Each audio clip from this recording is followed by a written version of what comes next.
Olá a todos vocês. Bom, gente, esse vídeo, como vocês verão, faz parte do curso de Apocalipse que já iniciou. Tinha informado ano passado que eu faria um curso só sobre o livro do Apocalipse. Caso você tenha interesse, vai uma parte aí do conteúdo. Caso você tenha interesse, na descrição do vídeo, só você entrar em contato e fazer a sua inscrição, tá certo? Muito obrigado, até a próxima e tchau, tchau. E havendo aberto o terceiro selo, ouvi dizer ao terceiro animal, que até então, na abertura dos três primeiros, dos dois primeiros cavalos, não existe essa expressão. Ouvi dizer ao terceiro animal, vem e vê. E olhei, e eis um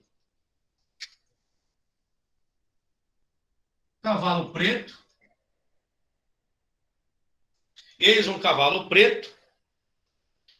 e o que sobre ele estava assentado tinha uma balança na mão. Aqui resumi um pouquinho, né? Eu ouvi uma voz do meio dos quatro animais que dizia, olha só, a voz do meio dos quatro animais. O que o escritor faz aqui? O escritor, ele dá um destaque maior a esse cavalo preto. Porque os detalhes são diferentes dos outros. Esses detalhes, dos que antecedem, ok? E ouvi a voz do meio dos quatro animais que dizia, uma medida de trigo por um dinheiro, por isso que fala a questão da balança,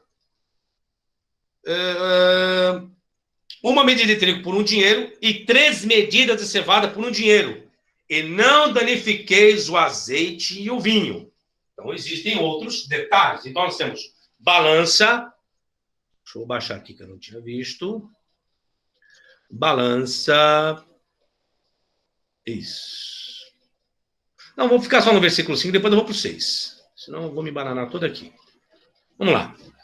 A cor preta tinha fortes conotações negativas na antiguidade, por causa de sua associação com o quê? Cor preta. Vamos colocar aqui agora. O preto, uma metáfora que pode retratar o quê?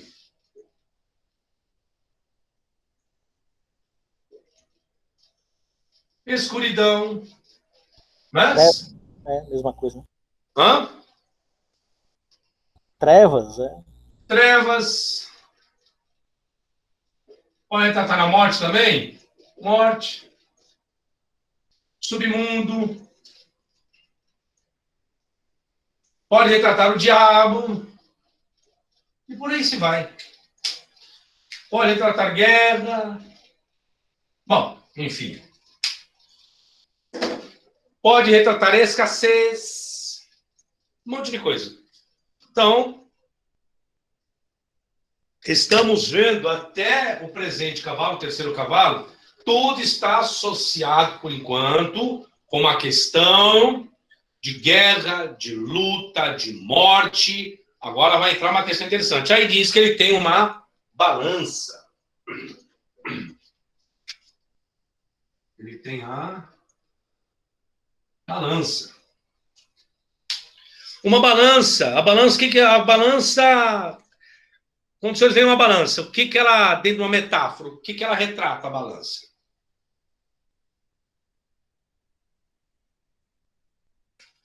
Balança pode retratar um equilíbrio? Ou não? Sim. Sim. Ou até um desequilíbrio, né? Depende do contexto. Oi? Ou um desequilíbrio, dependendo do contexto. Né? Também, ok? Você tem um equilíbrio, você tem um desequilíbrio, tá? Uma balança de equilíbrio consistia em uma viga mestra suspensa por um gancho ou corda com uma bandeja suspensa em cada extremidade da viga mestra. Pesos colocados em uma bandeja foram usados para determinar o peso das mercadorias colocadas na outra bandeja. Balanças de equilíbrio são mencionadas várias vezes no Antigo Testamento, muitas vezes com um protesto de quem eram manipuladas para enganar os clientes. Provérbios 11, Isaías 40, Oséias 12, Amós 8, Miqueias 6. A presença da balança significa que, em um contexto de fome, que é o que o versículo 6 vai colocar, em um contexto de fome, o pão deve ser severamente racionado. e, portanto, vendido a peso. Uma medida necessária apenas quando o pão é uma mercadoria extremamente escassa.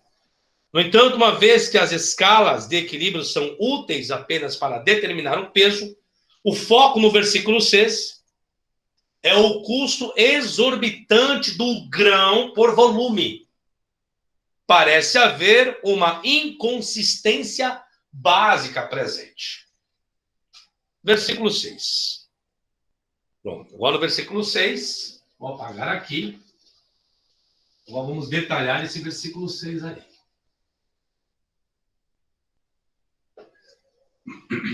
Lembrando que o cavalo preto ainda está dentro do contexto e tudo mais. Vamos lá. Então, o que nós vamos ter aí? Vamos ler o versículo.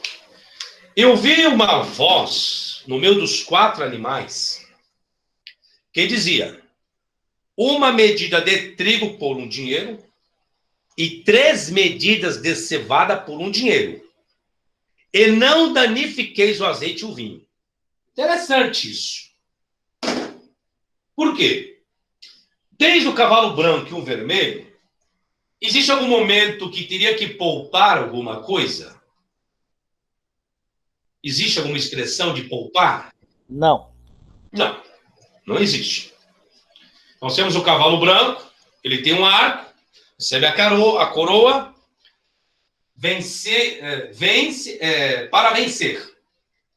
Cavalo vermelho recebe a espada, tira a paz da terra, mata-se uns aos outros e não se vê nada sendo poupado. Não existe. Já aqui existe um detalhe. Então nós temos aí o cavalo preto, tem a balança, existe o peso, existe a medida, existe uma compra, mas existe algo que não deve ser danificado, que é o azeite e o vinho. Parece algo meio contraditório. Porque se existe uma guerra, a guerra existe, e uma das primeiras coisas que falta dentro de uma guerra é o quê? Exatamente a questão do alimento, né? Alimentação. Exemplo, surgiu a tal da pandemia. Qual foi a primeira coisa que as pessoas foram fazer? Estocar comida, né? Estocar alimentos, isso mesmo.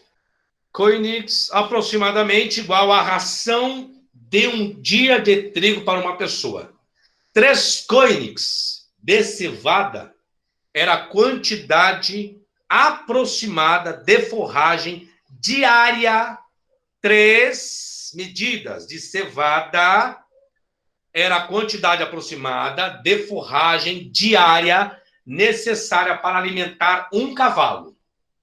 Deu para entender aí o raciocínio? Não fala de 3 medidas de cevada, tá? Então, um koenigs, essa palavra medida, então era uma quantidade aproximada de forragem diária necessária para alimentar um cavalo. Mas dá para vocês terem mais ou menos uma ideia. Enquanto a ração de trigo para um soldado romano era de 32 koenigs por mês. Então, para alimentar um camarada de trigo, um soldado romano, era necessário o quê? Enquanto a ração de trigo para um soldado romano era de 32 koenigs por mês. Tá? Um koenigs de cevada, ou meio koenigs de trigo, por dia, era considerado a ração normal para um escravo. Olha que coisa. Então está falando de uma medida de trigo, ou um koenigs, medida de trigo. Isso era alimento, isso era uma por dia. Era considerada a ração normal para um escravo. Isso é o fundo cultural. O que vocês estão enxergando aqui agora? Quem é que vai construir, ou seja, as pessoas poderiam comprar tudo aquilo que queriam? Não. Então o império queria comandar isso. Continua a leitura. Verso 5. A expressão katoelaion, katoioino me adikeses, mas não danifiqueis o azeite e o vinho, Este comando é direcionado ao terceiro cavaleiro, como indica o verbo subjuntivo aoristo da segunda pessoa do singular de adqueces, a classificação gramatical. Além disso, o vocábulo grego não prejudiqueis ou não danifiqueis, no grego, me adqueces, é um aoristo de proibição que sugere que nenhum dano tinha sido feito ainda. Nenhum dano tinha sido feito ainda. Um paralelo próximo ocorre em Apocalipse 7:3, onde 4 anjos são ordenados a não prejudicar a terra, o mar ou as árvores. O significado do verbo adquem é particularmente problemático. O verbo que nós temos. Esse verbo grego, ele é problemático. Adquem. Olha a correção. 9 das 11 ocorrências do verbo no Apocalipse significam ferir e danificar. Ferir e danificar. Enquanto em 2 ocorrências restantes significam apenas agir injustamente. Então existe uma outra relação também. Na Septuaginta, o verbo adquem é usado para traduzir asak, que significa oprimir, errar, extorquir, defraudar. Muda-se um pouco o sentido? Não defraudeis o azeite e o vinho. Não extorquir o azeite e o vinho. Tá? Então, tem esse significado lá na Septuaginta. E sugere que em Apocalipse 6:6 significa não faça de forma fraudulenta, com o azeite e o vinho, com a intenção de obter um preço exorbitante. Chama-se o Edito do Imperador. A preservação das vinhas está ligada ao Edito de Domiciano. Vamos aumentar no fluxo histórico, para a gente trabalhar com a questão do vinho e do óleo, ou do azeite. Domiciano. Imperador, mais ou menos 90 depois de Cristo. Durante a primeira revolta judaica, em 66 depois de Cristo, Tito teve os jardins nos arredores de Jerusalém destruídos. Embora normalmente os exércitos conquistadores evitassem cortar oliveiras e queimar vinhedos. Evitavam. Novamente, contexto aí de guerra. Por causa da falta de cereais e da superabundância de vinho, Domiciano Imperador emitiu um edito, um edital, que nenhum vinhedo deveria ser plantado e que metade dos vinhedos nas províncias deveriam ser cortados. O edital foi motivado pelo medo da fome e tinha como objetivo encorajar a produção de grãos, já que, de acordo com o historiador Seutônio, isso ocorreu, abre aspas, por ocasião de uma safra abundante de vinho coincidindo com uma escassez de grãos, fecha aspas. Ou seja, o versículo está dizendo sobre a escassez, sobre a abundância, e agora nós temos o imperador, nesse período, com o suporte de um historiador que está, naquele período, fora da Bíblia. Eu tenho elementos, eu tenho fundamentos históricos para isso agora. E cadê o século XXI entrando aí? Complicado, né? O edito foi extremamente impopular na Ásia Menor. De acordo com estudiosos, os jônios supostamente enviaram uma delegação a Roma para tentar persuadir Domiciano a mudar de ideia. Alguns ceticismos entre os estudiosos modernos sobre esse ponto. Entretanto, há indicações de que, além da Ásia Menor, o edito foi realmente posto em vigor em vários tempos e lugares. Lembra lá, tirar a paz da terra, Como que é que você tira a paz da terra? Quando é que as pessoas entram em conflito? Quando falta o que para elas? Alimento. Vamos lá. O versículo afirma que haverá uma escassez geral, mas não da safra. Embora devido à desordem, o vinho seria caro. O edito de Domiciano pode ter ocasionado a menção desta antiga expectativa escatológica. Falar um pouquinho sobre a fome. As fomes na Ásia Menor durante o primeiro século depois de Cristo. Na Ásia Menor, onde nós temos as igrejas da Ásia Menor, onde é endereçada o livro, tá? Foi em parte porque a região foi urbanizada. Tinha um clima pouco confiável e era amplamente dependente de grãos importados do Mar Negro. De acordo com estudiosos, a fome pairava continuamente diante das cidades gregas. Atos capítulo 11, versículo 28, relata uma suposta fome mundial sob Cláudio em 44 depois de Cristo. Houve fomes durante seu reinado, mas esta quase certamente se limitou à Palestina.